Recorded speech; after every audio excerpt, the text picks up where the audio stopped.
Hello again! This spiral abyss is very easy, but is also a great time to showcase Lynette and Freminet, the new 4 stars. Freminet is a physical cryo carry, and he gets buffed when enemies are shattered. This means he has natural synergy with Hyper Bloom. Unfortunately, Freminet deals very poor damage, contributing almost insignificant amounts to team DPS. It's going to take very heavy investment into cons, a 5-star weapon, and artifacts to make his damage much more significant. You can replace Freminet with Sucrose or another Dendro unit, and this comp will improve significantly. But, at least, this is a comp where Freminet's kit is utilized, and is also abyss viable. Freminet will have some energy issues though, so make sure someone's holding a Favonius and he has some good ER substats. You can build into support Kuki with 4-piece instructors, but it's not necessary.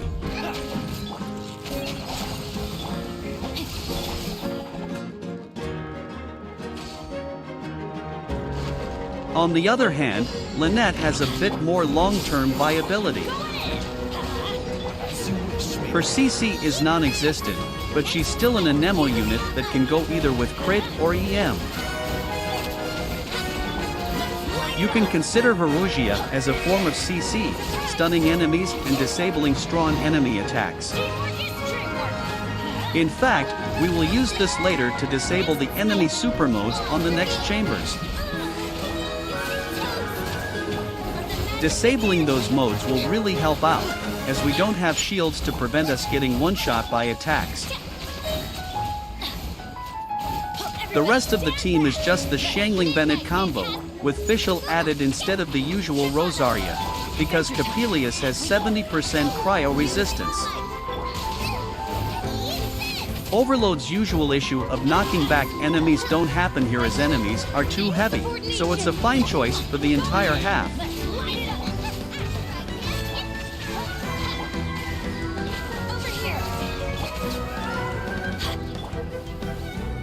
As you wish, Maple. Nice spike. Teamwork is true.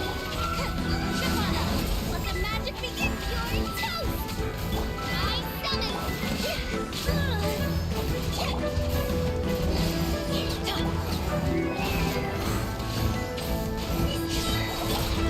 summon. We end with a very comfy 15-second advantage.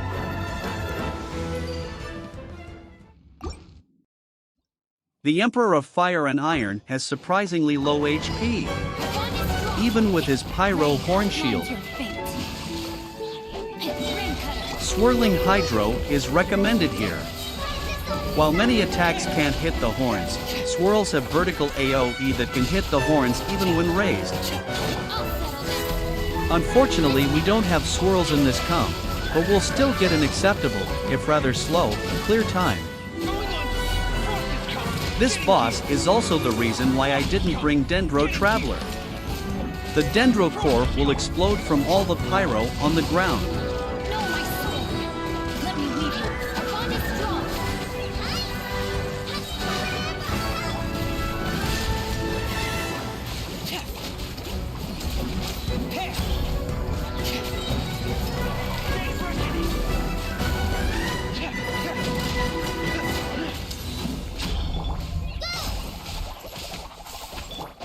Rain outlines your fate. Know my sword. Rain cutter. Lightning terrified. Getting here. Practice on for size.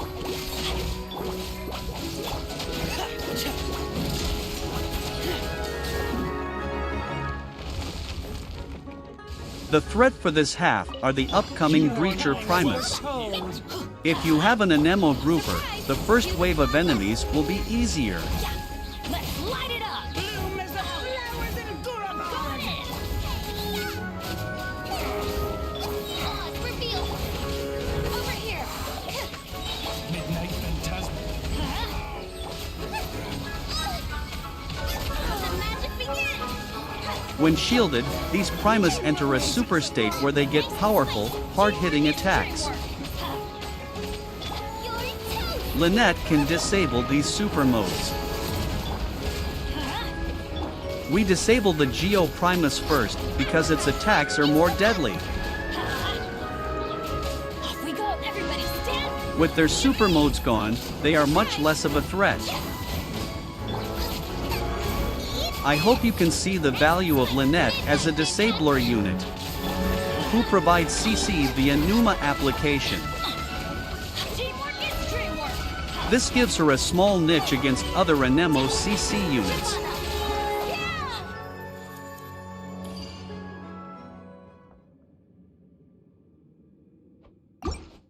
Without CC to pull the two gunners, this half-is takes much longer than it needs to be. Dance with me. We need to quickly take one gunner out and reposition so that the other jumps back to the Dendro Dancer.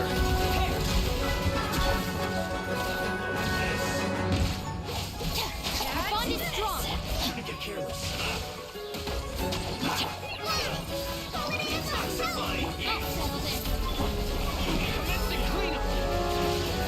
With the gunners gone, we can focus on the Dancer, who's nearer to us than the Snake.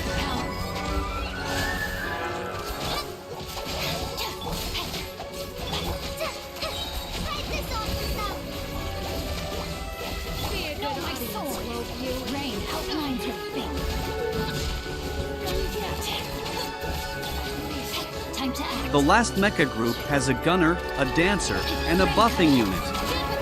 The buff unit is a minion of the dancer, and will die when the dancer dies. Out of my way. We focus on the gunner first and let the dancer come. Frost is coming. Day's reckoning. They're getting here. Frost is coming. Hey. Getting here. Our bond is strong. We end up a second behind the acceptable time of 1 minute 30 seconds. But the other group can make up for it. Capilius is very vulnerable to the Bennett plus Xiangling combo, and Lynette provides additional instant shield break. On a personal note, I'm very disappointed that the Capilius fight does not play the overworld boss music. The boss music is an integral part of the fight, and it feels so weird fighting them with only the ambient abyss music. As you wish, me. I've restored the music in this video, but know that the normal abyss music plays here instead. The fight itself isn't anything special. While the couple hits hard, Bennett can heal the team easily, and with Pyro and Numa, they end their super mode quickly. Ending their super mode also makes them deal far less damage, and makes for a very safe fight. Thankfully this abyss is very easy, and even allows the new 4 stars to shine. Thanks for watching. If you like the video, please consider subscribing. I am trying to reach 100 subs by the end of the year.